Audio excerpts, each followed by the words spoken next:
ng Filipino at Panitikan ng Pilipinas, Kolehiyo ng Arte at Literatura, UP Diliman. Nagsilbi siyang Associate Dean para sa pananaliksik, malikhaing gawain at publikasyon ng UP Kolehiyo ng Arte at Literatura mula 2022 hanggang 2024 at nagtapos siya ng BA Araling Filipino at MA Filipino Wika. Nagawaran ng Antonio Abad pinakamahusay na MA thesis at kandidato sa PhD Filipino sa pagsasalin at katuwang na editor siya ng Pambansang Diksyonaryo sa Filipino, ADMO Press 2021, UP Diksionaryong Filipino 2010 at Diksionaryong Adarna 2015 at autor ng Sa Wikaan, Isang Dekada ng Pagpili ng Salita ng Taon, KWF 2015, salubungin po natin siya ng masigabong palakpakan, Professor Eileen G. Narvaez.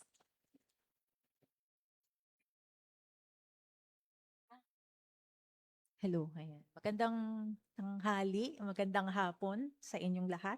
Bagaman maulan ay sana ay ligtas ang lahat hanggang mamaya pag-uwi. Okay, so ngayon po ang tatalakayin ko ay may kinalaman din sa paksang tinalakay ng dalawang naunang speaker. Pero mas nakatuon ako sa ilang mga estratehiya, mga tiyak na estratehiya sa pagsasalin at ilang mga hakbanging dapat sundin. So ibig sabihin parang nakatuon ako doon sa paano ba systematically ginagawa ang pagsasalin. So mayroong ilang bahagi ng aking lecture na inihalimbawa na ni Doc Sevilla kanina. At meron din akong pagbanggit tungkol sa AI bilang tool. So maganda nga na nauna sila dahil ang bibigyan diin ko na lang ay yung iba pang mga dagdag na example at siguro pagbanggit din yung ethical na bahagi ng paggamit ng mga machine translation. Kasi totoo naman yung sinabi ni Sir kanina na hindi na natin mayaalis yung mga kasangkapan na ito sa ginagawa natin sa pagsasalin. Pero paano natin ito gagamitin nang meron pa ring pagsasaalang-alang sa etika, di ba? Okay, so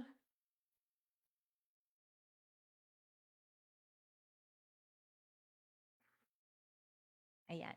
So ang akin pong paksa ay pagsasali ng kaalamang teknikal at siyentipiko. Doon po sa program, ang nakalathala talaga dyan ay kaalamang teknikal at akademiko, 'di ba? So pinalitan ko siya ng siyentipiko dahil sa katotohanan yung akademiko ay nakapailalim sa larang ng pagsasaling siyentipiko at teknikal, nakapailalim ito doon sa siyentipiko.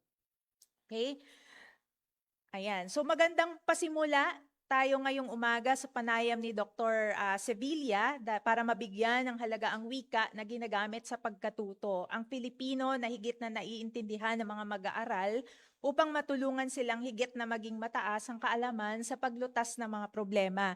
So, maganda yung sinabi ni Dr. Sevilla na sa kung tutuusin, sa reality, sa experience ng Pilipinas, ang mga pagsasalin ay ginagawa bilang bahagi ng ating advocacy. Hindi ba? Parang sa akademya, kahit matagal na ito sa ibang bansa, dito sa Pilipinas, ngayon palang bumubuo ang mga universidad ng mga programa sa pagsasalin. In fact, dito sa UP, ang undergrad namin ay mayroon lamang isang subject, ang Phil 180, na mayroong pamagat na pagsasalin, too generic. So kapag hinahawakan ko yung kurso na yon, ang lawak ng paksa, pero basic lang ang mga pwedeng ituro dahil nga iisa lamang. So ayun, so yung mga bahagi ng tinuturo ko sa Phil 40, yun yung ibabahagi ko sa inyo kasi marami sa inyo ay mga guro, 'di ba? Paano natin ito ituturo sa mga mag-aaral? O paano sila magkakaroon ng basic o batayang kaalaman sa pagsasalin? Okay? So ang pagkakalahok ko sa gawaing pampagsasalin ay katulad din ni Dr. Sevilla na nagsimula sa advokasyeng pangwika. So pagpapalaganap ng gamit ng wika sa mataas na antas at iyon ay ang gamit sa akademiko, pang-agham, teknolohiko, medikal, legal at iba pa. So in practice, mas nahasa ako sa pagsasaling medikal dahil din sa karanasan ng panahon ng pandemya at pagsasalin din ng mga informed consent sa mga nag-practitioner na o nag-residency sa medisina. Okay? So, madalas kapag nagsasalin tayo ng informed consent, ang target audience na nasa isip natin ay yung mga karaniwang pasyente. Hindi ito yung mga doktor. So, kayong mga guro sa wika, alam niyo yung tinutukoy kanina ni Sir Den dun sa usapin ng AI, 'di ba? Yung ugnayan hindi pa gagap or hindi pa napeperpekto ng AI kasi yung konteksto ay mas tayo yung nakakatukoy. Sino yung nag-uusap? Ito ba ay rehistro ng doktor sa pasyente? Ito ba ay mag-aaral sa kanyang guro o guro sa kanyang mag-aaral o guro sa guro o kaya naman ay mga akademiko ang nag-uusap sa isang talakayan, 'di ba? So ang akin pong tatalakayin ngayon ay may kinalaman sa pagsasaling siyentipiko kung saan nakapaloob ang pagsasaling pang-agham na ginamit ni Dr. Sibilya at iba pang disiplina at larang na akademiko at pagsasaling teknikal na mahalaga sa teknikal na komunikasyon. So sa hapon na ito, sisikapin na maipaliwanag ang katangian ng tekstong teknikal at siyentipiko. Madalas na tanong, ano ba ang isang tekstong teknikal? Kailan matutukoy kung ang paksa ay isang teknikal at kailan siya siyentipiko? Kasi merong mga paksang siyentipiko na kapag isinalin mo ay nagiging teknikal. Paano nangyayari yon? Kasi di ba yung mga akdang pang-agham, iba kapag nakasulat sa libro, kapag ka-theoretical, iba naman pag nilabas sa Facebook, nagiging infographics. 'Di ba? Iba kapag ginawang kwentong pambata at ginawang comics. 'Di ba? So nagiging iba yung level ng complexity ng wika, iba rin ang pagpili ng mga salita. So ginagawa natin siya sa pagsasalin. Okay? Matukoy ang pangunahing hamon sa pagsasalin, yung iba dito ay batay din sa aking experience at kaya yung mga ibang mga example na ipapakita sa inyo ay yun ding mga dinanas ko sa pagsasalin. Ikatlo, magamit ang angkop na estratehiya sa pagsasalin. So malamang iniisip ninyo sa dami ng napakinggan ninyo simula pa kahapon, ano sa mga estratehiya na napakinggan nyo ang dapat kong i-apply? Diba? Naiisip nyo ba yun? Kasi meron bang hakbang-hakbang na pwedeng sundin sa pagsasalin? Kanina may patikim si Dr. Sevilla, diba? Yung pagtutumbas, paghihiram, paglikha ng bago, hihiram sa mga sa corpus ng wikang Tagalog na pinanghanguan ng wikang Pilipino o hihiram sa ibang wika. So kailan natin gagawin yung bawat proseso ng pagpili? Meron ba itong hierarchy? So lilinawin natin mamaya. Yung ikaapat ay makagamit ng mga digital na kasangkapan sa pagsasalin at ikalima ay makapagtaya ng kalidad ng salin. Kailan ba natin sasabihing maganda, maayos, tama, angkop ang isang pagsasalin? O tama bang sabihin yung salitang tama? Meron bang tama sa pagsasalin? Okay? So ayan, so linawin muna natin yung dalawang salitang nabanggit sa title, siyentipiko at saka technical, para makita natin ano bang dokumento ang maituturing nating scientific at alin ang technical. Kapag sinabing siyentipiko, ito ay theoretical, akademiko, pangpananaliksik, gaya ng medisina, biolohiya, pisika, chemistry at iba pa. So kahit hindi ko dito nilagay, alam kong alam ninyo na kapag sinabing theoretical at akademiko at pang-research, ang wika nito ay laging formal, standard, 'di ba?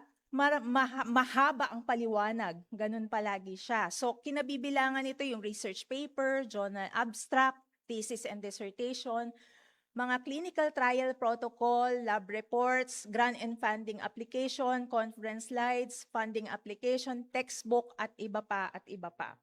So kapag sinabi namang technical, ito ay yung mga aplikasyong praktikal, operasyonal at industrial na may layuning magbigay ng instruction o gabay para sa gagamit. Kaya yung mga technical documents ay halimbawa manual, mga patents, mga SOP o yung standard operating procedure. Sa gobyerno, yung ARTA, 'di ba? Yung ARTA ay yan ay isang halimbawa ng technical document. Mga legal description, technical data sheet, product specs, 'di ba? Yung mga nakalakip sa pagbumili kayo ng gamot, yung mga basta yung mga gabay, 'di ba? So mga software localization, health and safety protocol at clinical guideline. Sa technical, pinakasikat ngayon at in-demand ang mga software localization. So halimbawa yung gamit nating mga gadget, meron ng pagpipili ang mga wika ito. Kasi yung ibang mga gadget ay binibili depende sa availability ng mga wika na meron sila. So dagdag siyang pang-akit sa mga consumer kung mayroong wika na option para sa kanila. Kasi hindi naman lahat ay, sabi nga ni Dr. Sevilla, di ba? Hindi naman lahat tayo ay nakauunawa sa wikang Ingles. Pero syempre iba sa kaso ng Pilipinas. Kahit hindi nakauunawa sa Ingles, ay Ingles pa rin lahat. Kahit yung mga gadget na ginagamit natin. Okay, ngunit hindi laging mahigpit ang hanggahan. Ibig sabihin, nag-o-overlap kung minsan, kaya tayo ay mayroon pang mga ibang criteria para tukuyin ano ba ang wika sa pagsasalin na gagamitin natin, kung pang scientific ba or technical, kasi nag-o-overlap sila. Okay. So sa pagsasalin, nagiging higit na aksesible ang espesyalisadong kaalaman sa iba't ibang komunidad ng mambabasa. Ito ang pangunahing nagiging layunin kung bakit tayo pumapaloob sa saling teknikal at scientific. Okay? Napapalawak nito ang access ng kaalaman, nagpapalaganap ng agham, teknolohiya at aplikadong kaalaman, at napapalakas nito ang paggamit ng Filipino sa akademya. Okay, so lagi nating dinidebate na hindi laging Ingles ang wika sa loob ng akademya, at napatunayan nito ng lecture ni Dr. Sevilla kanina. Binanggit din kanina yung pagkakatatag ng Sentro ng Wikang Filipino ng UP, at naglathala sila ng maraming aklat sa iba-ibang disiplina kagaya ng natural science, meron ding sa sining, meron din yung ilahas na topiko, merong chemistry ng carbon. So napakalawak na ng mga naggawa, meron pang agham computer, may filosofiya, etc., etc. Para maipakita sa mga authorities na kaya namang gamitin ang Pilipino sa pagtuturo sa akademya. Okay? Pero syempre ang problema natin sa implementasyon nito ay politikal, kasi laging kahit nag-uumpisa tayo, bumabalik ulit tayo sa simula dahil ang daming iba pang mga priority ng administration like QA, ang paglalathala ng Ingles na artikulo sa journal na may mas puntos o may puntos sa promotion kesa sa article sa Filipino, etc., etc. So parang nahihirapan tayo. Kaya nga sabi ko, gawaing pang-advocacy din ito, lalo na nung panahon ng COVID-19, na ipakita yung halaga ng paggamit ng Filipino sa larang ng medisina. Okay. So, yung ikaapat, nagpapabuti ng komunikasyon ang pagsasaling siyentipiko at teknikal sa iba't ibang sektor. Okay? Kasi naiaangkop natin yung mga nilalaman ng tekstong Ingles tungo sa iba't ibang pangangailangan ng iba't ibang sektor. Kapag sinabing sektor, marami tayong pwedeng sabihin. Pwedeng batay sa kasarian, batay sa edad, batay sa estado sa lipunan, di ba, yung middle, upper, lower class, mga nakapag-aral at hindi nakapag-aral, mga bata, according to age naman, mga bata, mga nasa high school, nasa college, diba? Yung mga practitioners sa iba't ibang disiplina. So, iba-ibang sektor yan. So, bago ang lahat, ang pagsasalin ay isa ng ngayong propesyon at bahagi ng mas malawak na language service industry. So, isinama ko ang bahaging ito para sabihin sa ating mga mag-aaral na yung limitasyon ng kanilang mga pwedeng oportunidad pagka-graduate bilang mga Filipino major ay pwede na nilang isama ang kanilang sarili doon sa language service industry. Kasi unang-una, sa language service sector, kabilang ang mga tagasalin, 'di ba? Yung mga translator, interpreter. Kahapon may nabanggit ano daw pagkakaiba ng translator sa interpreter. So mapapansin natin yung interpreter, sila yung madalas on-site. Parang ibig sabihin, ang pagsasalin ay ginagawa orally at ginagawa sa oras kung kailan sinabing isalin. As opposed to dun sa translator na may pagkakataong kang sumangguni sa iba-iba pang sanggunian para gawin na mas maayos, mas malinis ang pagsasalin, di ba? So, kapag tinanong niyo si Dr. Michael Coroza, sabihin niya na ang isang pinakamahusay na translator ay pwedeng sabihin natin yung interpreter, kasi sila yung mas sanay doon sa ora mismong pagsasalin. Okay? Pero syempre hindi natin sinasabing lahat sila ay magaling, kasi ngayon ang problema sa interpretation, kaya yung salita interpret, hindi nagiging tapat na tapat yung pagsasalin. Minsan nga, nababaliktad pa yung ibig sabihin. So, may risk. So, kabilang din sa language service sector, ang localization consultant o cultural consultants na ginagawa natin sa DepEd. Diba? Ang subtitlist ngayon, dahil yung mga pelikula ay nilolocalize din sa mga wika kung saan ito pinapanood, mga transcriptionist, voice-over dubbing, language trainer, tester, linguist, post-editor, at project manager.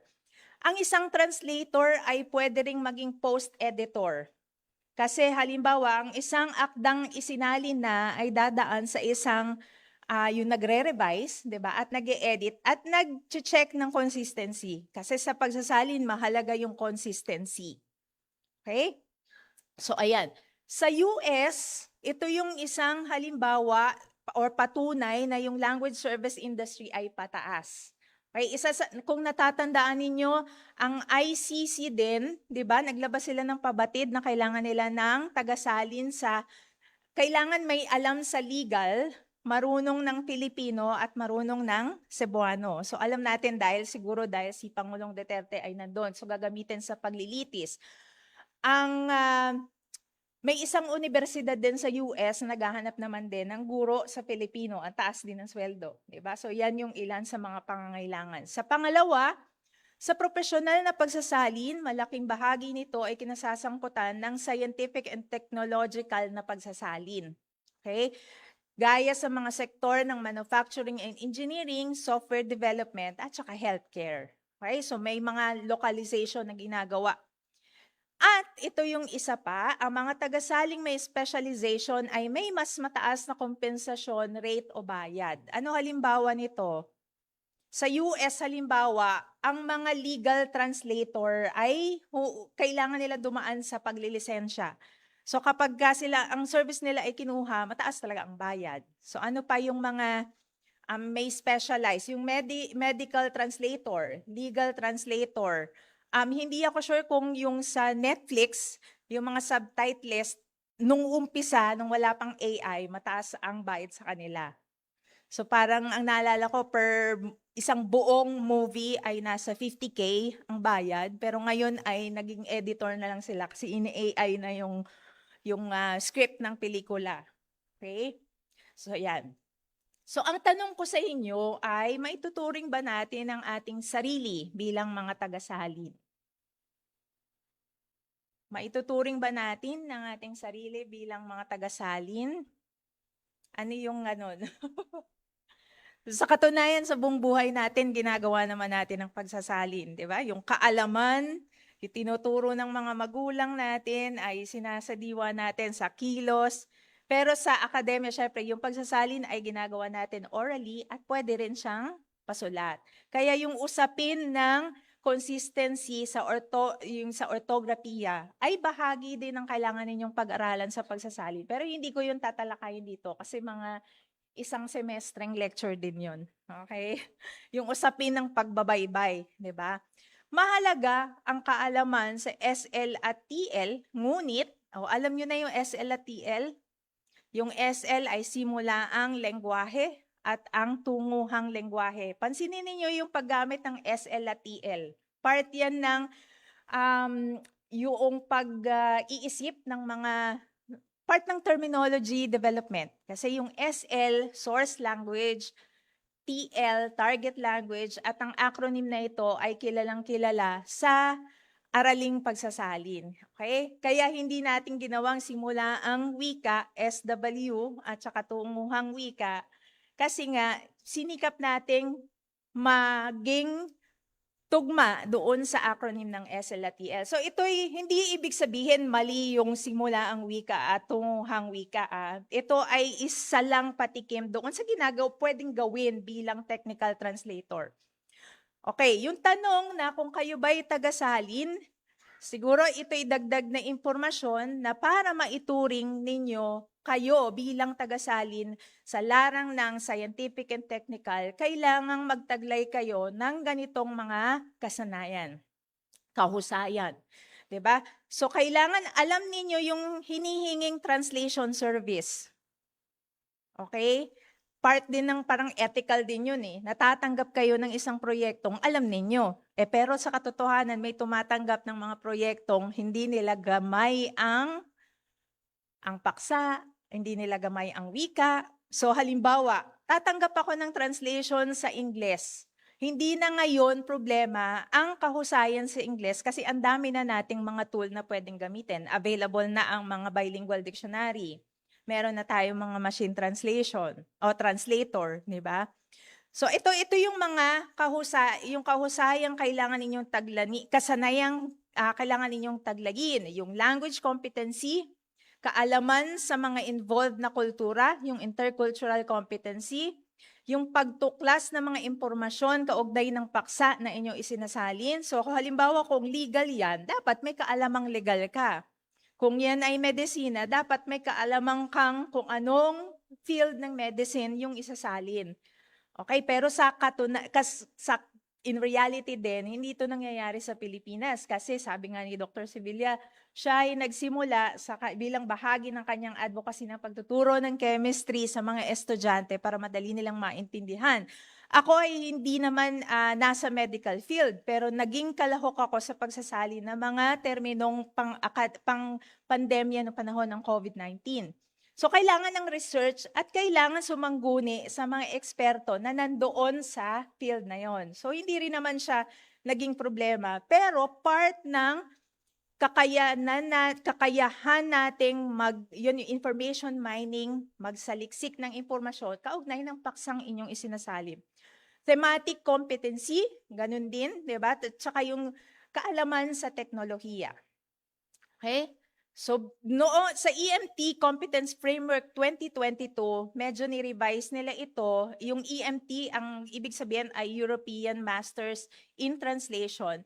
Sinasabi nila na ang isang tagasalin ay kailangan may kaalaman sa wika at kultura, kaalaman sa teknolohiya, mayroong mataas na kasanayan sa personal at interpersonal communication, at saka alam kung ano ang ginagawa sa pagre-render ng service sa translation.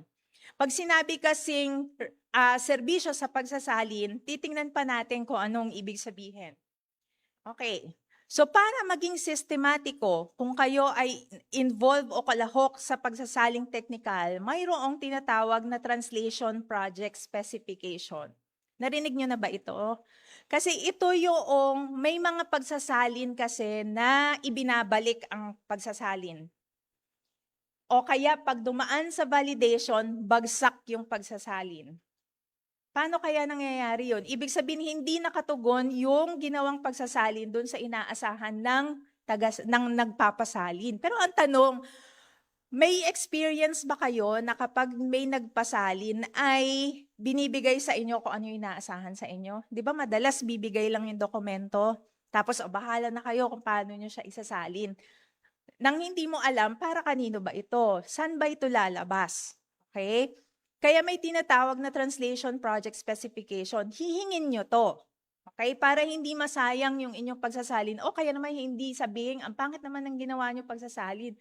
Kasi hindi naman nila binigay yung specification kung ano yung inaasahan nila sa inyo. Okay? So bago magsalin, alamin ang sumusunod. Sino? Sino bang gagamit o magbabasa nung ginawa ninyong pagsasalin?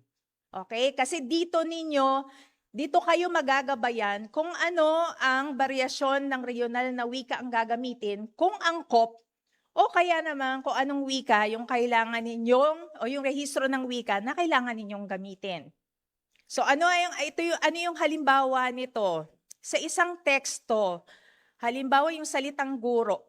Ano yung mga iba-ibang salita sa guro? Guro, profesor, teacher, maestro, maestra. Okay. Sa Maynila, kung ang lugar ng isinasalin ay sa Maynila, ano yung rehistro na mas alam na mga estudyante? Teacher, ma'am, sir, di ba? Okay. Pero pagka sa probinsya, ang mas ginagamit nila ay maestro, maestra. Pero pagka narinig ng mga bata sa Maynila, sabihin ang luma ng wika, pero sa kanila, maestro at maestra. So merong variasyon, mayroong pagsasaalang-alang sa variasyon ng regional na wikang pwedeng gamitin. Okay, sumunod, bakit? Ano bang layunin ng pagsasalin? Para saan yung pagsasalin? Para ba ito sa parang magkarugtong din yung sino at bakit, 'di ba? Para ba ito sa general public? Para ba ito sa practitioner ng specific field? Para ba ito sa pasyente? Okay? Para ba ito sa mga ano pa bang pwedeng layunin? Ito ba ay para sa Facebook, halimbawa, Facebook posting, social media posting? Okay? So ano ang subject area at text type? Kasi halimbawa sa subject area at text type, alam ko ba yung subject area? Kasi dito pa lang hihinto na tayo. Madalas halimbawa yung legal document, kaya ko siyang isalin, pero depende sa kung anong legal document yung kailangan isalin. Pag highly technical, tatanggihan ko siya. Pag karaniwang kaya kong unawain o kaya pwede kong isangguni, pwede ko siyang tanggapin. O hindi naman ako abogado, di ba? So minsan hihinto na tayo doon sa subject area. So ethical na tanggihan ang isang proyekto na malaki ang bayad kung hindi mo alam kung ano yung paksa. Okay? So yung text type, ano ibig sabihin ng text type? Ano sa tingin niyo yung halimbawa ng text type? Ito ba'y pang textbook? Binabanggit ko, ito ba'y pang social media posting? Ito ba'y pang kalsada? So dapat aalamin nyo, saan ito lalabas? Kasi merong mga hinihinging requirement, depende sa kung ano yung text type. Kung ang labas nito ay social media, kailangan masimple ang wika, direct to the point, maikli, madaling basahin, lalo na kung ilalayout ito bilang infographic, maliit lang yung espasyo. Ito ba'y pangkalsada? Kasi pag pangkalsada, ang mga tao ay gumagalaw. Pagka gumagalaw ang mga tao, ano dapat yung pagsasalin? Yung paraan ng pagsasalin, maikli. Minsan nga hindi grammatical, 'di ba? Kaya nga yung pedzing, 'di ba? Yung pedestrian crossing, maikli lang siya. Kasi nga, gumagalaw yung mga tao at dapat malaki ang karatula.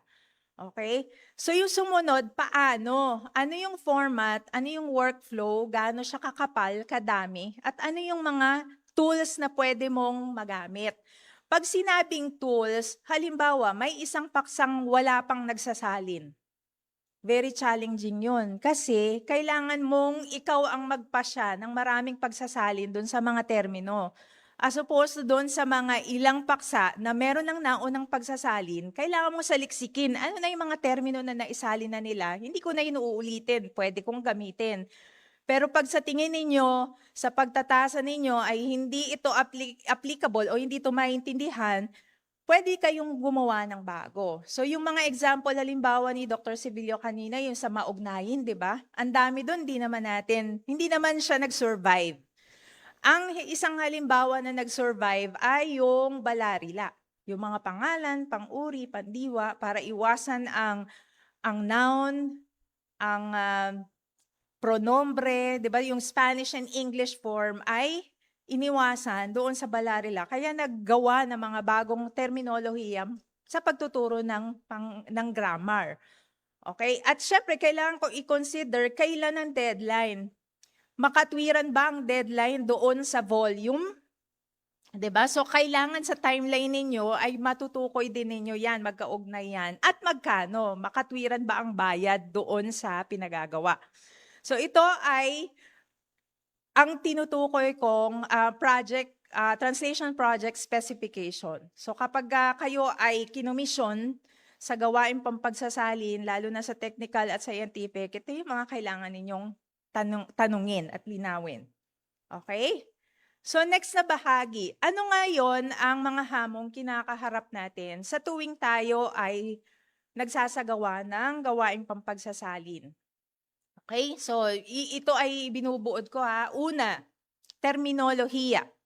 So, kanina sa lecture ni Dr. Sevilla, mga chemistry terms ang hinarap natin. So, merong mga pagsasalin na nito sa ating wika, pero marami ding wala. Okay? Kaya nag-iimbento na humahango tayo mula sa Espanyol o kaya sa Ingles na nire-respell o kaya naman ay umahango tayo sa ibang wika sa Pilipinas. Yung in-example ni Sergio kahapon, yung salitang surface, di ba? Yung surface, paano natin siya isasalin? So humango sa salitang Ilocano na salitang rabaw.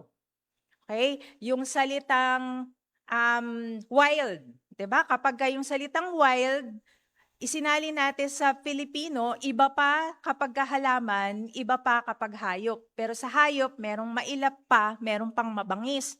So, kailangan saliksikin mo pa anong klaseng hayop. Ang ahas ba, ano siya? Mabangis ba siya o mailap?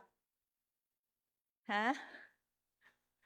Mailap? Ano ba ibig sabihin ng mailap? O, ayun, yun yung nilulutas nung pagpili sa salitang ilahas na hindi mo na kailangan tukuyin kung halaman o hayop kasi ang wild in general, ilahas na lang yung pipiliin. Okay?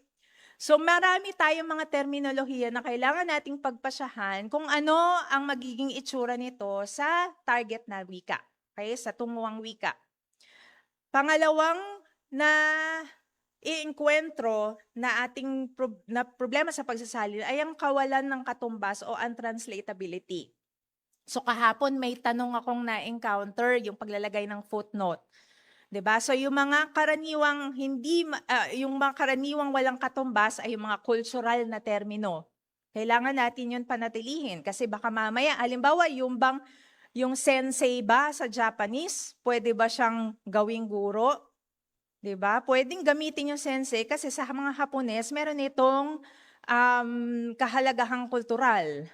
O ano pa, yung feng shui, 'di ba? Mahirap yun isalin. O sa atin sa wika natin, ano yung mga mahirap isalin? Yung bayanihan, kapwa, ano pa yung mga salita na naisip ninyo?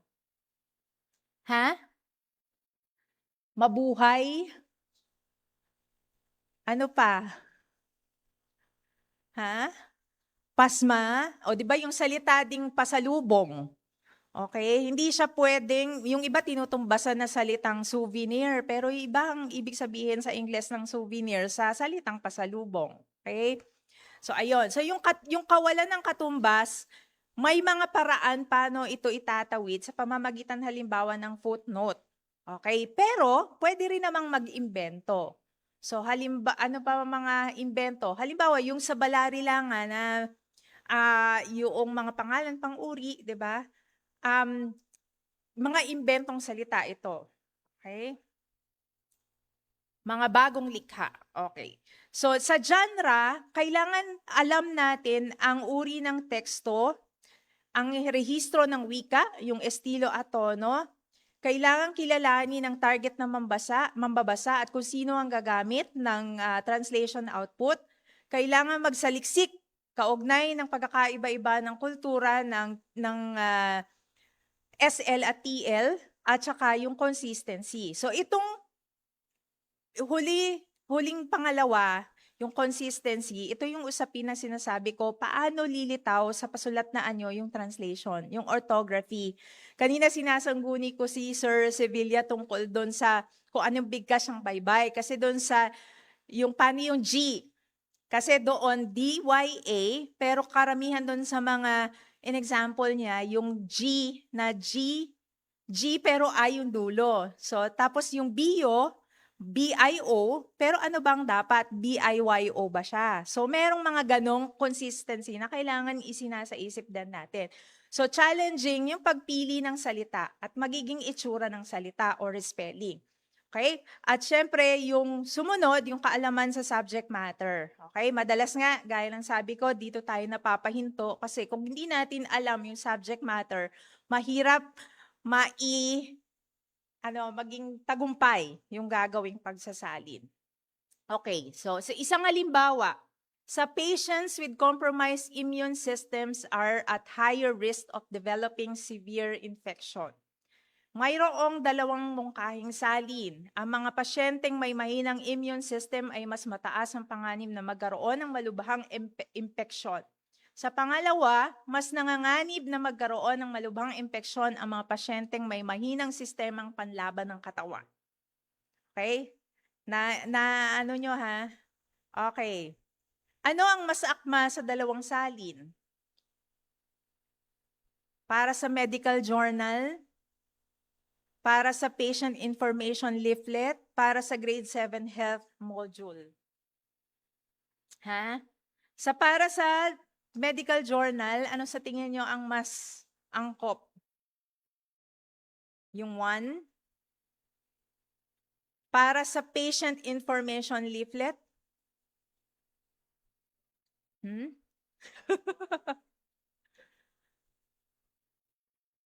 Okay. So dito pa lang titingnan na natin yung competency ninyo, 'di ba? Sa pag-unawa doon sa text type at saka sa target na mambabasa. 'Di ba? Kapag medical journal, inaasahan natin ang magbabasa nito ay mga practitioner, mga mananaliksik, mga estudyante, guro. Sa patient information leaflet, mga karaniwang mamamayan. So dapat ang pipiliin ninyo ay yung pinakasimple. Okay? Kahit mahaba kung minsan, yung pinaka pwede nilang maintindihan, yun yung magiging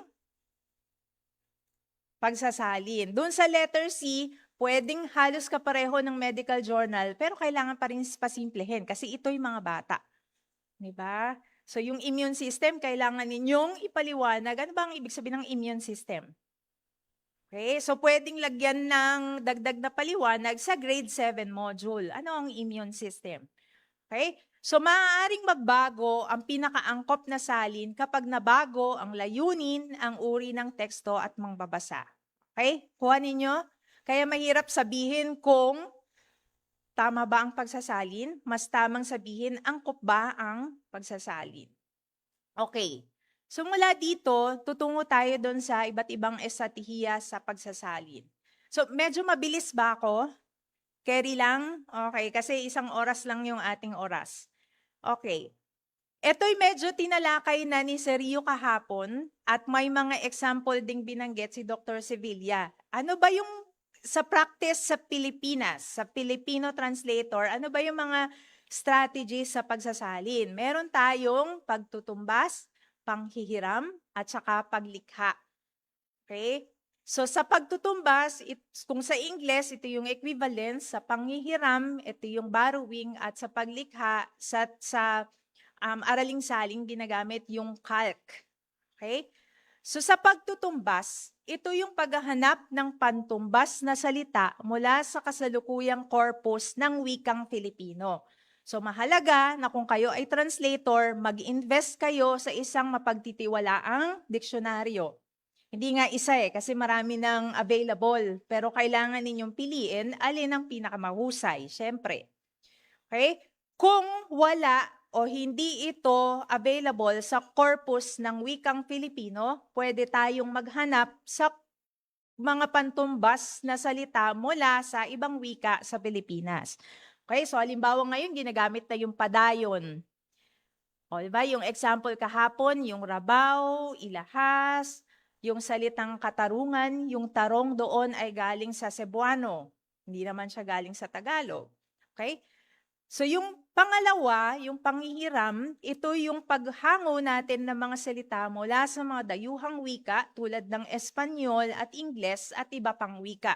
Pero mapapansin niyo sa Espanyol, ito ay binabaybay na natin sa kung paano binibigkas ang sulat, di ba? Pero sa Ingles, mayroon tayong 2 paraan ng panghihiram. Yung isa ay kinukuha natin ng walang pagbabago at yung isa ay dumadaan sa respelling. Okay? At yung paglikha, kung halimbawa, alin man doon sa pagtutumbas at panghihiram, wala talaga. Kung kayo din yung uri ng tagasali na medyo purist sa wika, diba? Gusto ninyo lahat walang matitira sa Ingles. Okay? Pwede kayong lumikha o gumawa ng bagong salita. Okay? So ito rin yung hamon na kinakaharap ng wikang Filipino kasi yumayaman yung bokabularyo natin dahil doon sa practice ng paglikha ng mga bagong salita. Okay? Pero hindi ibig sabihin na bawal gawin yung 1 and 2. Okay. So sa iba pa ding strategy, kapag tayo ay nasa ariling salin, may enkwentro ninyo yung mga salitang literal, borrowing, calc, equivalence, transposition, recategorization, modulation, adaptation. Okay, kahapon si Sir Vlad ay tinalakay niya yung tungkol sa adaptation. Sa literal na pagsasalin, ilan sa mga halimbawa, yung world map, kapag sinaling literal, susundin mo kung pati yung paraan ng pagkakahanay ng mga salita. 'Di ba? Mundo mapa. Okay? So yung wear a mask, magsuot isang maskara. Pansinin ninyo, isang tendency natin as translator pag galing sa English, pati yung mga ada, nagiging isang. Pero sa totoo, hindi na kailangan lagyan ng isang. Okay?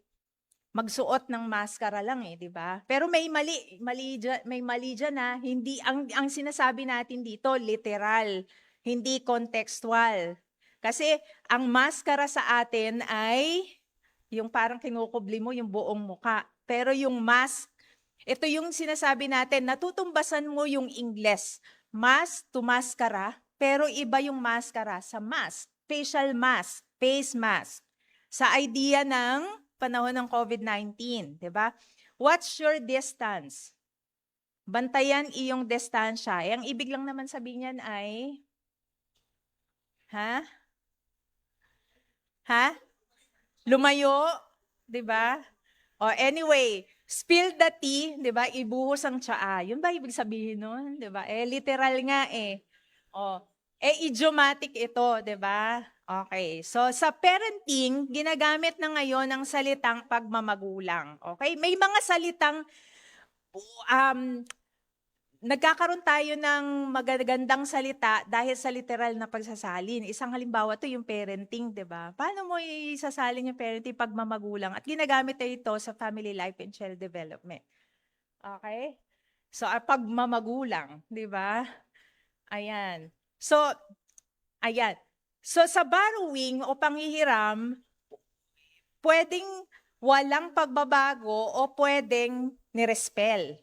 Hiniram mo as is, pero hindi, o pwede ring irespel. So halimbawa yung COVID-19, o isang debate din nun, paano daw isasalin yung COVID-19? So sa mga purists, ginawa nila yung COVID, ginawang COVID. So ito yung ideya ng pagkakaiba ng Filipino na F at saka Tagalog base. 'Di ba? Yung dati, ang alpabeto natin ay 20 lang. Wala yung C, F, J, V, Q, Z. Okay? So kaya yung mga re-respell natin ay nakapaloob lang doon sa 20 letters. Pero dahil doon sa 28 letters natin ngayon, yung mga bagong salita, hindi natin kailangan yung C tumbasan ng K, yung V tumbasan ng B, 'di ba? Na ginawa natin nung panahon ng 1930s to 1970s, 'di ba? So ayan. So yung COVID, panatiling COVID, yung mga PUI, PUM, so maalala niyo yung mga salita, yung work from home, yung WFH, 'di ba? Ginagamit na rin natin ngayon. So ito yung isa pang debate, yung new normal. Ito dinebate to nung panahon ng COVID-19. Paano daw isasalin yung new normal? Meron lumitaw, new normal na walang pagbabago, new normal na respelled yung nandyan. Meron ding nagmungkahe yung bagong kadawyan. Kasi nakita sa dictionary yung kadawyan bilang karaniwan, kasi yung normal, di ba? Okay? So, yun ba'y naisalin mo nga, pero naintindihan ba? Okay?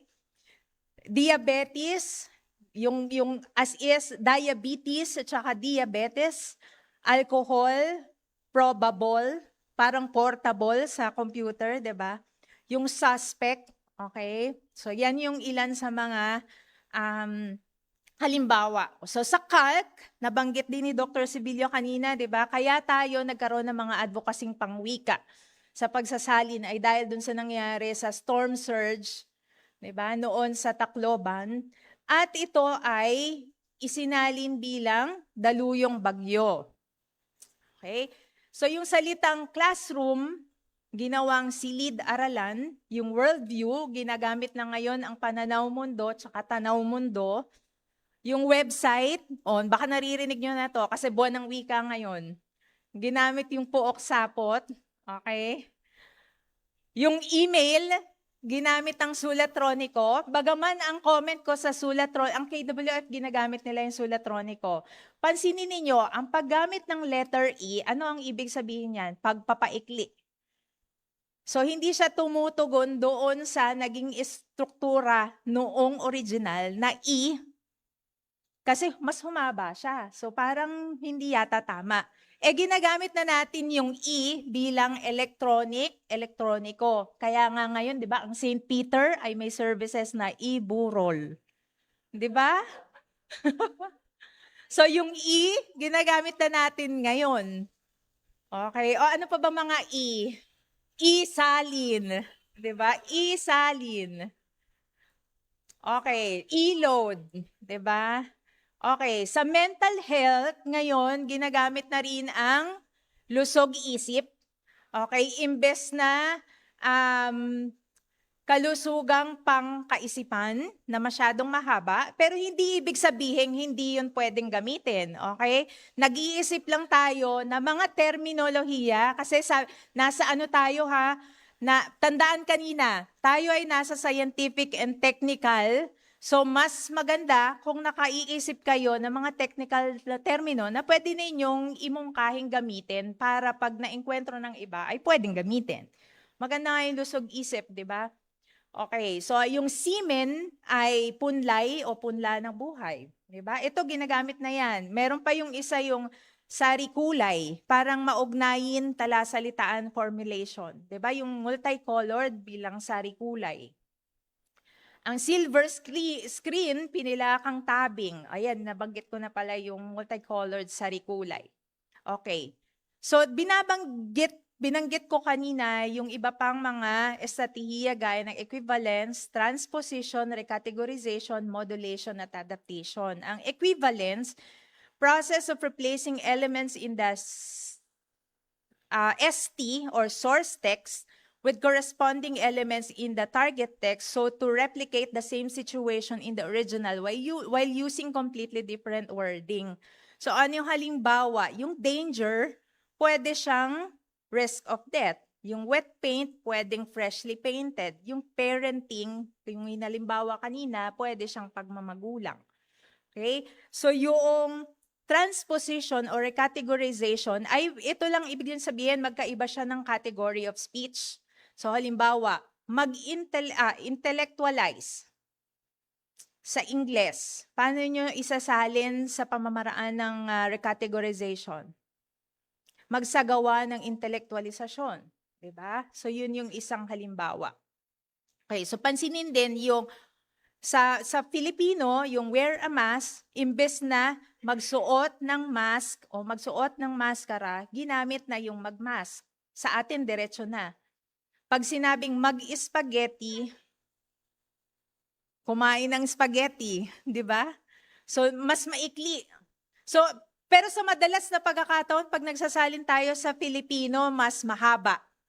Okay? Kapag ka ikaw ay mahusay sa target language, mas kaya mong sabihin ang mga pagsasalin sa mas maikling paraan. So, direct to the point, sa natural na wika ng target language. Ang modulation, changing the form of information by presenting it in a different point of view. So, easy to use, not difficult. Reboot, pwedeng restart or start again. Hardcore, crushed stone. Ang tarmac ay asphalt. So, para sa modulation, mas dito natin tinitingnan yung sa rehistro ng wika. Diba? Nag-iiba yung paraan mo ng pagsasabi, depende sa kung sino yung target na magbabasa. Okay? Sa adaptation, the strategy of last resort in translation at it may involve a significant amount of deviation from the source text. So, cultural substitution, bahagi ng adaptation ng cultural substitution sa play, di ba? Yung mga Shakespearean play ay mapapanood natin na ang mga kasuotan, mga nagsasalita ay parang mga Pinoy. Sa Netflix halimbawa, 'di ba? Yung mga Korean novela, yung kanilang mga expression, ginagamit na yung expression na naiintindihan ng mga Gen Z o kaya ng kulturang Pinoy. Okay? So ang adaptation ay reader-oriented strategy at final strategy in translation. Okay? So ito'y mga dagdag lang na halimbawa doon sa mga binanggit nating tatlong strategy, yung pagtutumbas, panghihiram, at saka paglikha. Okay, sa pagtutumbas, kung mula sa corpus ng Filipino, ang salitang budget ay laang gugulin. Ang school ay paaralan, ang government ay pamahalaan, ang mouse ay daga, ang pink, nung nauso yan, di ba? Sabi, ano daw salin sa Filipino ng pink? So, kalimbahin. Ang lawyer, ito yung isa sa, kaya siya may question kasi naging joke yan, di ba? Kung ang doktor daw ay manggagamot, ibig sabihin daw bang abogado, ang lawyer ay manananggol? Tatanggapin nyo ba yon? So, pagkakatuwa yung salita, wag gamitin. Okay? So, social interaction, okay, ginamit ang pakikisalamuhan ng panahon ng COVID-19, silver screen, pinalakang tabing, electricity, ginamit ang dagitab, ang culture ay kalinangan, ang civilization ay kabihasnan. Okay? Sa ibang wika, binanggit na ni Sir Rio, yung salitang wild ay galing sa Hiligaynon, Cebuano, Waray. Ang rabaw ay galing sa Ilocano. Ang gahum na ginagamit natin sa pag-aaral ng panitikan for hegemony ay galing sa Hiligaynon, Cebuano. Ang lungsod ay galing din sa Cebuano. Okay, bilang pantumbas sa city. Kung ayaw nyong gamitin ang lungsod, ayaw nyo gamitin ang, ano yon? Syudad. Okay. So, ang justice o katarungan, yung tarong ay gamit ng mga Cebuano na ang ibig sabihin ay just, proper, or sane. Okay. Sa panghihiram, walang pagbabago ang mga halimbawa. Halimbawa, sa samgyupsal, question mark yan kasi iba-iba nga ang pagbaybay ng samgyupsal. Ano ba talaga yan sa Korean? Okay? Ang diaper, 'di ba? As is siya kasi hindi natin ito pwedeng tumbasan ng lampin. Kasi ang lampin ay washable, reusable, ang diaper ay disposable. Pero pwede mo ring gamitin ang respelled na diaper, D-A-Y-A-P-E-R. So depende yan, hindi yan sarado sa iramin mo ng walang pagbabago. Ang sensei ay may kahalagang kultural sa mga Hapones. Ang curfew, ang buffet, ang pizza. Paano kaya yung buffet kung ginawa mong buffet? B-O-P-U-Y. Paano yung bouquet? Ginawa mong B-U-K-E-Y. Parang nagtunog siyang gay language, di ba? Yung pizza, merong pizza na yung sa chess, di ba? Ang feng shui, nabanggit ko na, yung dengbaksha, at saka yung salvage na napaka-challenging kung paano i-respell. Paano yan? Salvage? S-A-L-V-E-Y-D-Z? Depende pa siya kung paano mo binibigkas. At sino ang bumibigkas? Dito tayo nag-aaway Sino bumibigkas? Okay? Ang computer, ang software, kanina sa example ni Sir Sevilla, ginamit niya yung computer na K. Diba? Kung ako naman ang magbabay nun ay K-O-M-P-I-Y-U-E-T-E-R. Kasi meron tayong mga orthographic references, yung mga rules na pwede mong i-apply kapag kayo ay nagbabaybay. Kaya yun, isang mahabang lecture ulit yun. Ang software, hardware, o ilan pang mga devices na may kinalaman sa computer, ang keyboard, printer, mouse, hindi daga, di ba? Ang selfie, pinagdebatihan din namin kung ang selfie ba ay gagawing selfie na S-E-L-P-I o selfie na S-E-L-F-I. Ngayon kasi, kapag mga bagong salitang hiram, kapag F ang sound, F ang pag-respell. Yun ang tuntunin. Dati, nung hindi pa 28 ang alpabeto, ang F ay babaybayin nating P. Okay, kasi naalala nyo yung sa sawikaan, may taon na tinanghali itong word of the year. So pinagdebatihan, ano bang dapat na maging spelling nito? Okay? So sa amin, kasi pag ginawa mong S-E-L-F-I, para siyang na-misspelled. 'Di ba? Nawala ng E. So, mas maraming gumagamit ng S-E-L-F-I as is na walang pagbabago dahil ito ay hindi naman talaga atin.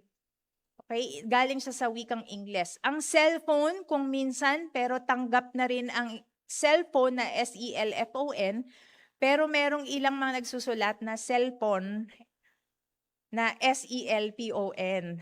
Okay? So, yung development, ginagamit namin ding walang pagbabago.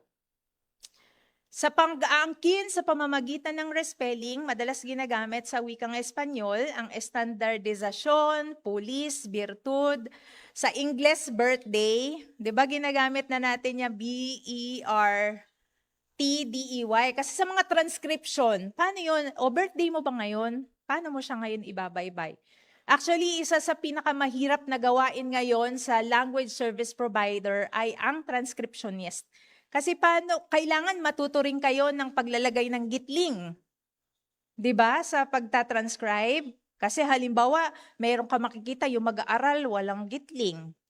Dapat yung aaral, 'di ba? Yung mga ganong salita. Kailan may gitling. So, mahalagang matuto rin tayo bilang translator ng mga rules o tuntunin sa pagbabaybay. Yung journal, ginagamit na rin yung JORNAL. Bagaman kung kayo may mga translator na allergic sa parang misspelled siya. So kung meron kayong ganung pagdududa, huwag nyo nang gamitin. May isa ding paraan ng pagbaybay dyan, yung journal na DYORNAL. So yung pink as is, yung doktor, abogado, kutsara, tinidor, ito yung mga halimbawa lang ng mga nire-respell na natin. Yung standby, bagaman iba ang ibig sabihin ng standby na Ingles sa standby na nirespell. Di ba? Okay. Yung sibilisasyon, imbes na kabihasnan yung ginamit yung respelled na Spanish. Okay? Yung inangking Espanyol na salita. Sibilisasyon. Sorry, nag-jumble yung word. Okay. Inangkin sa pamamagitan pa rin ng respelling, yung interaksyon social interaction. Kanina yung binanggit ko yung pakikisalamuha, di ba? Schedule. Paano nyo ba isasalin yung schedule? Takdang panahon? Di ba parang hindi akma? So, tinatanggap na yung schedule na as is o kaya respelled. Nirespell na natin ang radyo, telebisyon, kudeta, syudad, hustisya. Ang teacher, ito kailangan pag-ingatan yung mga kailangan ng tuldik, legal o legal. Politiko, edukasyon sa halip na kaalaman, kultura sa halip na kalinangan, at impormasyon kaysa kabatiran. Okay, nung nag-translate kami ng mga pangalan ng opisina ng gobyerno, pinagdebatihan pa namin ito. Kasi yung mga purista, ang gusto nila ay departamento ng yung DICT, halimbawa. Okay, yung information doon gusto nilang isalin bilang kabatiran. Sabi ko hindi, impormasyon na 'yan. Okay? So yan yung ilan sa mga maiengkwentro ninyong sa decision making. Ito yung ilang mga pamantayan sa huwag kayong magre-respell. So salitang may halagang pangkultura, panrelihiyon o pampolitika. So halimbawa, sensei, feng shui, habeas corpus, quo warranto. Kakatwa ang itsura, mahirap basahin. Gaya ng charge, salvage.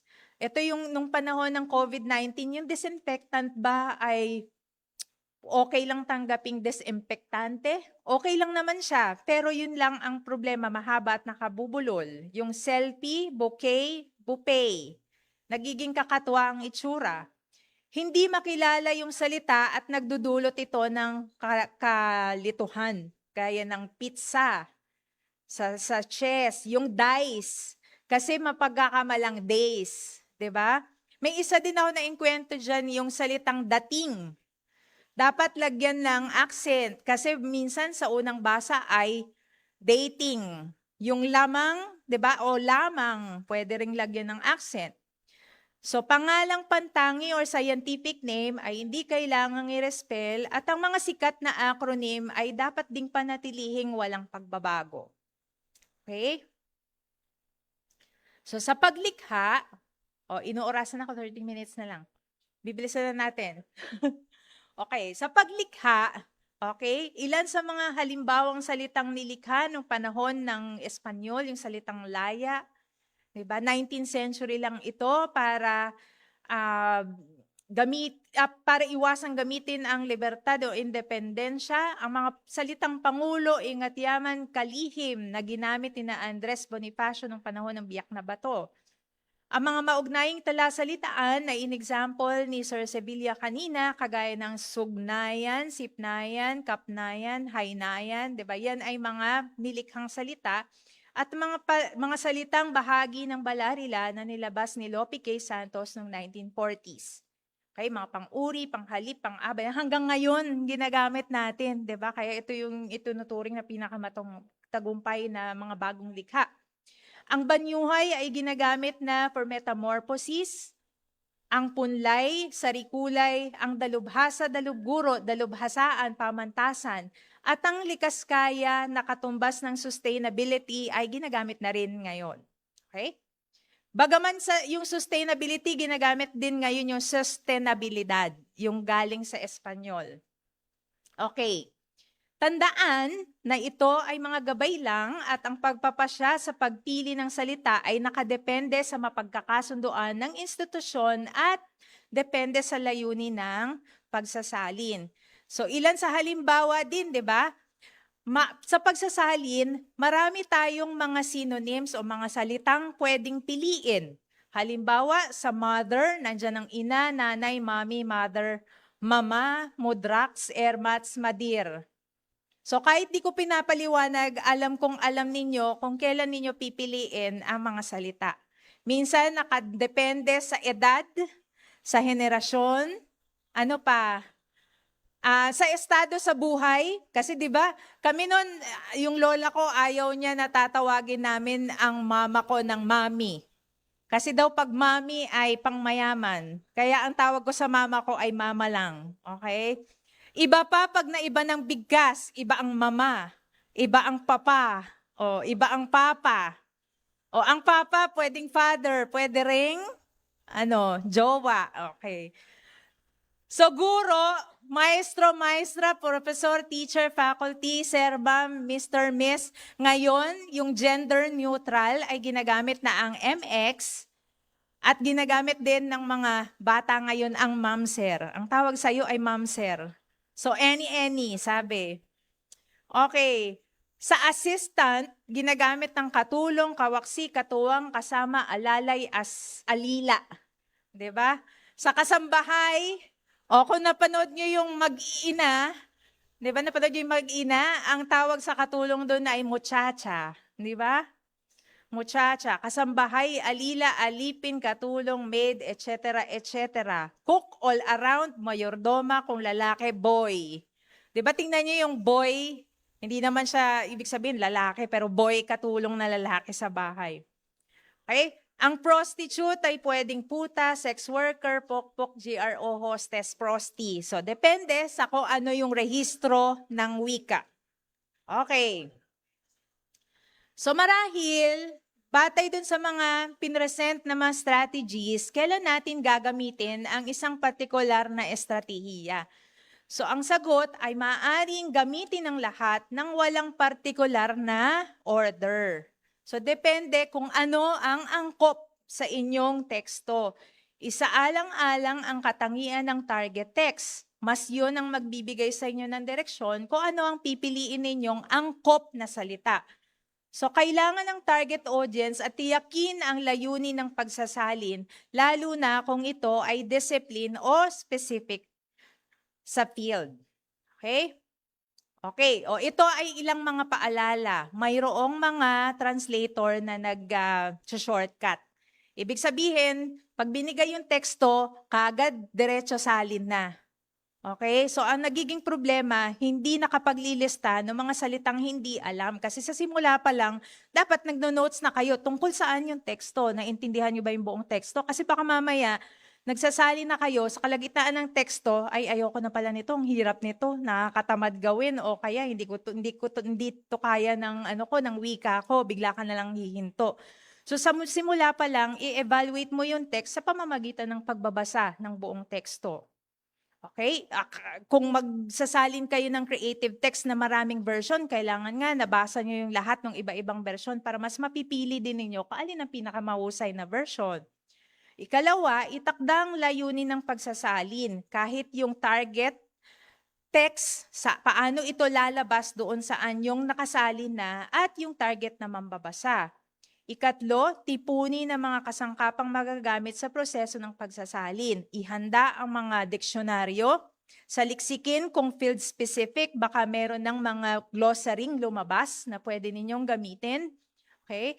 Ang AI, gaya sa lecture ni Sir kanina, na pwede rin siyang gamitin pero kailangan maging critical at responsable. Okay? Mayroon din tayo mga machine translator na pwedeng gamitin, bagaman, ito ay sinasabi lang natin na available na sila. Pero pinakamagaling pa rin o pinaka-inaasahang tayo ang magsasali ng diretso na hindi natin dinadaan sa makina. Okay? Kasi ang advantage nito, tayo yung nahahasa, yung wika natin nahahasa, ang bokabularyo natin ay nahahasa at yumayaman. Kasi pag ginawa niyo yan sa machine translation, wala. Hindi niyo natutuhan yung proseso ng pagsasalin kasi may gumawa na para sa inyo. O, in a way, hindi nahahasa. Yung disadvantage doon, hindi nahahasa ang iyong kasanayan bilang tagasalin kung dadaanin sa machine translator ang pagsasalin. So dito sa pangatlo, ang higit na kailangan ninyong ihanda ay yung mga diksyonaryong pwedeng sangguniin, mga textbook na naglabas na ng mga Filipino version, at yung mga eksperto rin na kilala ninyo na pwede ninyong tanungin on the spot kapag na-enkwentro ninyo yung mga salita. Okay? So ilan sa mga dagdag pang kasangkapan, yung meron ng corpus, okay? Meron ng, kanina binanggit sa consultation kay Sir na meron mga inihahanda na corpus-based. Ang tawag dyan kasi ay term-based na mga specific field, nakaipon na lahat doon, lahat ng mga nagawang pagsasali na may kinalaman doon sa teksto. Pwede niyo na lang kunin yon na hindi na kayo nagsasayang ng oras na iisip pa ako ng bagong term, meron na palang nauna. Hindi naman masamang sangguniin at gamitin na rin yon. Lagay lang sa sanggunian. Okay? Meron ding mga terminolohiya na nakalabas, diksyonaryo at glossary. Ito yung mga parallel text, mga naisalin na katulad na dokumentong isinasalin mo. So halimbawa, kung kayo ay binigyan ng task na magsalin ng mga informed consent. So marami ng ganyan. Pwede kayong humanap ng katulad ng informed consent at tingnan paano yung style nila sa pagsasalin. Pwede na, para nagiging consistent. Okay? Ayan. So, syempre yung field expert, maganda na may kilala kayong practitioner sa field na inyo isinasalin kung hindi kayo practitioner ng field na yon. Kasi sa reality, ideally, dapat kung ikaw ay isang biologist dapat ang magsasagawa ng pagsasalin. Kung ikaw ay abogado, yung mga legal text, ikaw dapat nagsasalin. Pero hindi nga ganun ang nangyayari kasi sila mismo ay hindi hasa sa paggamit ng target language. So ikaapat, magtala ng mga salita. Ano yung idiomatiko? Yung kanina yung spill the tea, di ba? Ano ang salin ng spill the tea? O, ichika mo na yan, isplok mo na yan. O, ano pa, sa gay language, sabihin ng totoo, ibunyag ang katotohanan, di ba? Isulat ang mga termino na kailangan mong isolve. Ano yung mga parirala at iba pa? At sikaping tumbasan na ito gamit ang diksyonaryo, maaring magtakda ng pantumbas sa salita at gamitin ito ng consistent sa buong dokumento. Kailangan ang mga terminolohiya ay gagamitin ninyo ng pare-pareho. Kung yun na yung itinakda ninyo mula sa umpisa hanggang sa dulo, dapat yun ang gamit. Okay? Sa ika-6, kailangang isubok o pagsubukin ang pagsasalin at ikonsulta ito sa eksperto. Okay? At magsaliksik. May ilang mga pagkakataon, lalo na sa technical translation, ang hinihiling ang baliksalin. May question mark ito sa akin kasi hindi ako naniniwala sa baliksalin. Dahil nga, sa target language, mayroong natural na paraan ng pagsasalin na kapag ibinalik mo doon sa Ingles, iba na ang tono. Okay? Iba na rin ang istruktura ng sentence. Okay? Okay? So, pinakamadaling paraan ng pagtatasa sa kahusayan o pagiging epektibo ng pagsasalin ang pagpapagamit mismo ng salin. Okay? So, kailangan ng validasyon at review at ang baliksalin ay gagawin lamang kung hinihingi ito ng proyekto o ng protocol. Okay. So, sa isang mabilisan lang sa pag-validate ng isang translation, madalas tinitingnan natin ang 4 na bagay na ito: katumpakan o accuracy, kaangkopan o acceptability, kalinawan o clarity, at estilo at tono. So kailangan titingnan ninyo pag nagta-translate kayo, taglay ba ng iyong pagsasali ng eksaktong diwa, mensahe at impormasyon, walang labis, walang kulang? Angkop ba, madali ba itong unawain at natural ba itong basahin ng target na wika? Okay? Malinaw ba ito? Hindi malabo ang kahulugan ng mga pangungusap para sa mambabasa? At angkop ba ang style and tone? Ito yung rehistro. Naangkop ba ang paraan ng pagpapahayag sa emosyon at formality ng orihinal na akda? Bukod doon, di ba, ang pasalita at ang pasulat may magkaiba ding rehistro. Okay? So, ikawalo ay editing. Kasi sa totoo, mapakikinis pa ang pagsasalin kapag na-validate. Okay. So bilang medyo dulo na, ang pagsasalin ay walang katapusang eksperimento, pagtuklas, pagsasaliksik, pag-aangkop, pagsasanay, paghahasa. Ibig sabihin, kailangan kung seryoso kayong tagasalin ay handa kayong sumailalim sa iba't ibang pagsasanay, mag-practice ng pagsasalin. Ibig sabihin, sabi nga ni Sir Niles kahapon, pwede kang magsali, kahit ni Sir Vlad, di ba? Pwede kayong magsalin kahit trip-trip lang. Di ba? Gawin niyo siyang daily activity kasi sa pamamagitan nun, nahahasa ang inyong kakayahan at yumayaman ng inyong bokabularyo. Tapos na-expose din kayo sa iba-ibang uri ng teksto. At dahil dun sa problem solving na ginagawa ninyo, ay mas nagiging madali yung iba pang gawain pang pagsasalin kasi naging mayaman na yung karanasan ninyo. Alam nyo na yung gagawin sa oras na yon. Okay? So wala siyang katapusang eksperimento dahil ang pagpili ng salita ay eksperimento din. 'Di ba? Tumutuklas tayo kasi pwede tayong mag-imbento. Sasaliksikin natin yung subject area, yung field. Wala rin siyang katapusang pag-aangkop dahil iisipin natin kung sino yung babasa, sino yung target audience, kung ano yung text type. Diba? At walang katapusang paghahasa ng kasanayan. Ang tagasalin din ay mayroong iba-ibang tungkulin. Pwede siyang communicator o tagapagpahayag ng malinaw. Mediator din siya, tagapamagitan ng halimbawa isang kultura ng original, yung SL at yung bagong kultura ng target language. So nagmi-mediate siya, tagapamagitan. Mananaliksik din siya dahil nag-iimbestiga siya ng iba't ibang pagpapakahulugan, lalo na yung contextual, tsaka terminological. Diba? Tagabuo din siya ng terminolohiya. Ito yung nagiging ambag natin sa pagpapayaman ng wika. Ngayon, hamon sa Pilipino. Diba? Yung saling technical at scientific, ito yung tumutupad doon sa pangarap nating intelektualisasyon ng wikang Filipino. Kasi nadadagdagan yung bokabularyo ng Filipino, 'di ba? Na malayo na sa wikang Tagalog.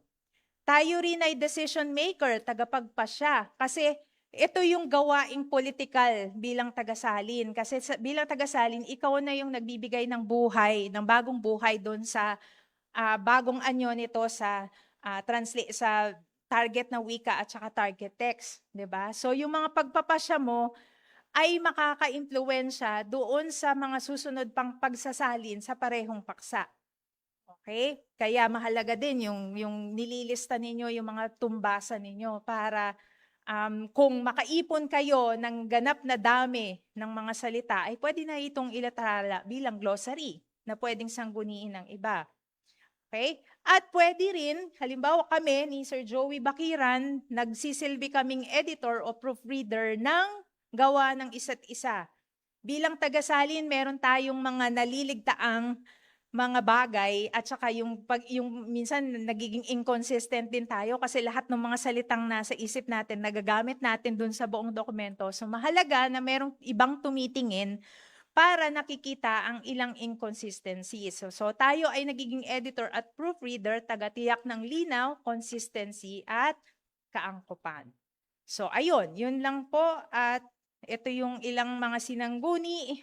Tapos ito lang din, siguro dagdag lang, last na po. Kasi mayroong ilang mga tumutulig sa pagsasalin. So halimbawa, yung idea ng salumpuwet, 'di ba nung time ng 1970s, ito ay hindi talaga mga hindi to salitang umiral.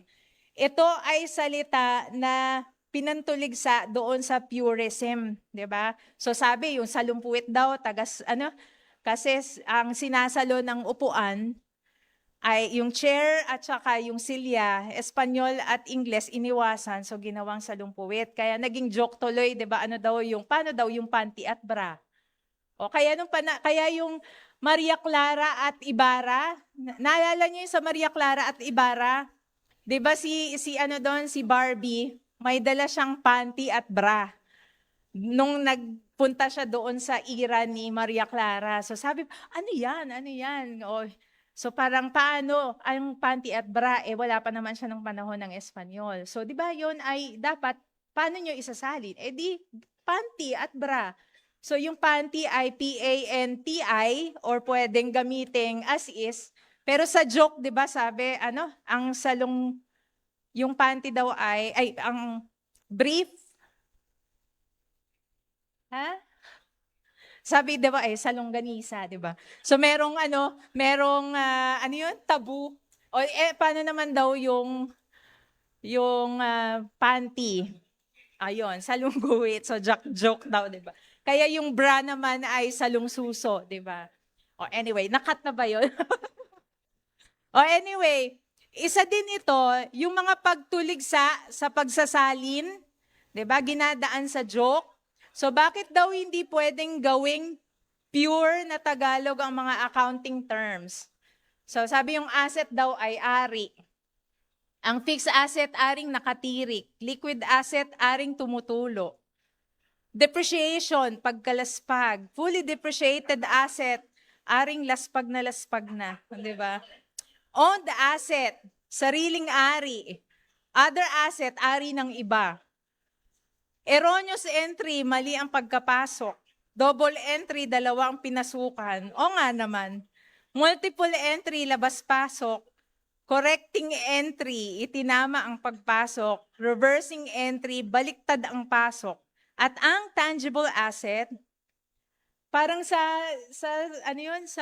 NCCA, tinatanong yan kay Sir Rio, ano daw ang tangible and intangible? Anong salin mo, sir?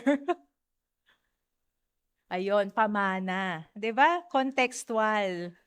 Dito, yung tangible asset, ang ginawa ay aring nasasalat. 'Di ba? Kasi yung material at saka hindi material, 'di ba? So, ayan. So, ang mga pagtulig sa pagsasalin sa iba't ibang larang ay ganito ang ginagawa. So, paano natin isasalin sa wika natin? Ang pangit nung itsura. Parang yung mga yung mga tatlong sulok, parisukat, apat ang sukat na magkapareho, parihaba, di ba ganon? So paano daw yung square root? Di ba? So ayun, tanong lang yun. Pero yun yung mga pinoproblema nung mga ayaw talagang magsalin. So ang ending, nagiging joke. Okay, tapos na po. Totoong tapos na.